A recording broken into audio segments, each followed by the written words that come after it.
My fellow contractors, this is a hard one. Does your spouse know that every time you overthink your estimate, you wind up lowering your price before you even get an objection from the client? And do they realize or even understand that this is no different than stealing money from your family checking account? Do you know where this ends? It ends in failure. Like 96% of contractors, and it almost got me. In case you guys didn't know me, my name is Lane Boland. I'm the Chief Operating Officer of CQC Home. Last year, we went from losing 2% on 8 million in sales to making 11% on 14 million. I make these videos because 96% of contractors go broke. In my first contractor, I almost went bankrupt. I don't want you guys to suffer what I had to do to recover. And in these videos, I have nothing to sell you. So fellas, confession time.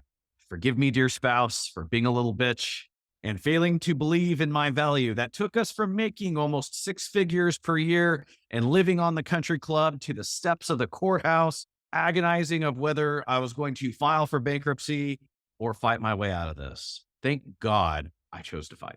But do you know what brought me to that point, guys? I didn't know my costs. I didn't know my production rates. I didn't control my risk. I didn't enforce allowances. And to top it all off, I spent hours per estimate figuring out going rate instead of figuring out how to communicate my value and price for profit and spend that time on clients that would actually pay me that price. If that wasn't enough, every single estimate I did in that phase of my career, I ended up discounting for some made up bullshit reason in my head that the client would object to and that I would lose their business.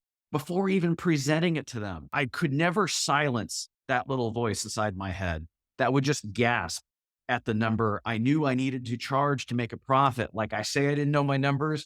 Like deep down, I did. We all do. We just may not have it on paper, but we know when we're being too low or when something's going to be tight. And the only way I got rid of that voice to enforce discipline and actually price for a profit, I had to bully that little voice in my head into submission with a mix of balls, a little bit of brains, and a whole lot of contempt for that little voice with this simple framework. And guys, that framework, I call it go for the gasp. When you deliver that price, if it doesn't make you want to throw up in your mouth a little bit out of just embarrassment, it's too low. Thing is, it's one thing for me to say, guys, you're not spending your own money. It's their money. Let them decide how they're going to deal with it. That's not going to change the fact that that's a lot of money to you.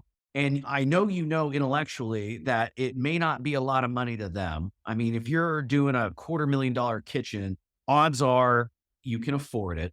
Like people aren't going to stretch themselves to do a $150,000 kitchen. Okay.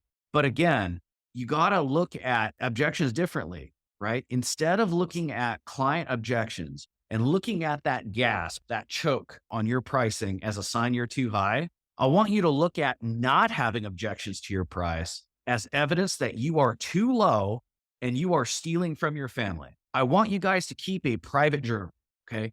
Every time you pitch a proposal, mark the client, the gross profit percentage, and did you get a gasp or not, and whether you got the sale or not. Call this your cookie jar, okay? This will become evidence for you that you are worth your prices. And the client sticker shock, that is literally their problem, not yours. And the ones with the money, they'll get over it. And the ones that don't have the money won't. And they're not your customer. So quit wasting time on them and stop discounting your worth, because when you do get those deals that you had to discount your value on, you're stealing from your family twice. Number one, you're doing a deal that you're probably going to lose money on or maybe break even, maybe make a little bit. But two, you lost the opportunity to serve somebody that would have paid you what you're worth. So you lost time, which you'll never buy back, and money. Either your clients, they see your value and they pay after they get over the gasp, after they stop choking on the price, or they're broke. And what I mean by broke is they either lack the money, which again, you can't do anything about, or they lack the capacity to understand your value to justify the money. There is a danger in taking this too far. And I want to give you some things to prepare for before you start going for the gasp. in one moment. Hey, Remodelers, Lane Bolin here with the Remodel Profit Podcast. If you're getting value from our podcast or vlog, would you do me a favor and mash the like button and the subscribe button? It really helps out our channel. We're on a mission here to end the 96% failure rate for contractors on a 10-year period, and it really helps us get the message out. Thanks. So team, I got 3 things for you. Going for the gas only works when you know and control the cost of your labor and material for that job, that you apply a consistent markup, okay? 1.67 times your cost, that's 40% gross profit. 2 times your cost, that's 50% gross profit, okay? You wanna be between 40 and 50%, right? And number 3, you have to be able to prove that you are either A, the fastest builder, or B, you have the most diligent and pain-free customer experience. Ideally both, but you need to be able to prove one of those 2. Fellas, get it in your head. The client does not care how many years you've been in business or how many years of experience you have. They mildly care about your reviews, just as the same as project photos. But what they desperately want and what they will pay a premium for, rather, the ones who can afford to pay a premium will only pay a premium when they find somebody who will show them how they will minimize the disruption to their lives and eliminate the anxiety that comes from designing and living through a remodel. Guys, be the best, charge the most, or fail like 96% of our colleagues. We went through this process ourselves at CQC. We were pricing our jobs at 1.5x, which is like a 33% gross profit, because that was the going rate. And when we started going for the gas, you know what happened? We started losing sales. So that forced us to then address the 3 things, which was control our costs so that we could consistently apply a markup.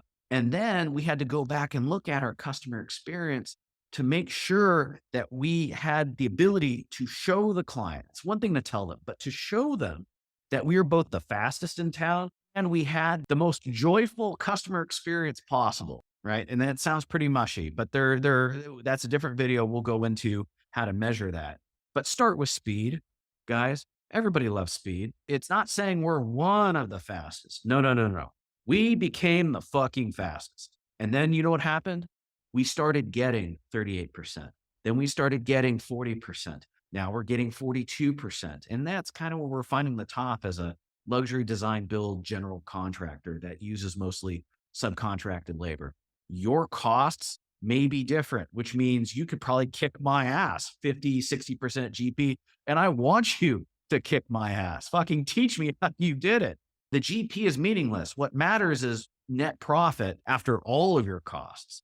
So at a minimum, you need to charge the GP where you're taking home 10% net profit after you pay yourself for your labor. You pay everybody else for their labor. You cover all your business bills and the material cost. Uncle Sam's cut. That should be like your starting point. But I'm starting to preach. What I'm getting at, guys, is again, be the best at something, whether that's speed from start to finish, or that's the most joyful customer experience, or the least client hassle in customer experience or inside the build, right? One of those 2 things, and then go for the gas, right?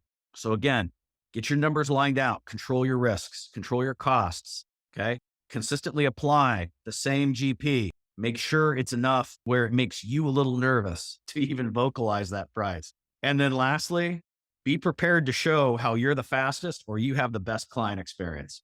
That's the most simple way to put it, right? Follow those 3 steps, then you can go for the gas and you're going to watch profits soar. You're also going to watch your Karen clients, your problem clients, they're going to disappear because they don't want to pay those margins. So guys, food for thought. Let me know what you think in the comments and take it easy.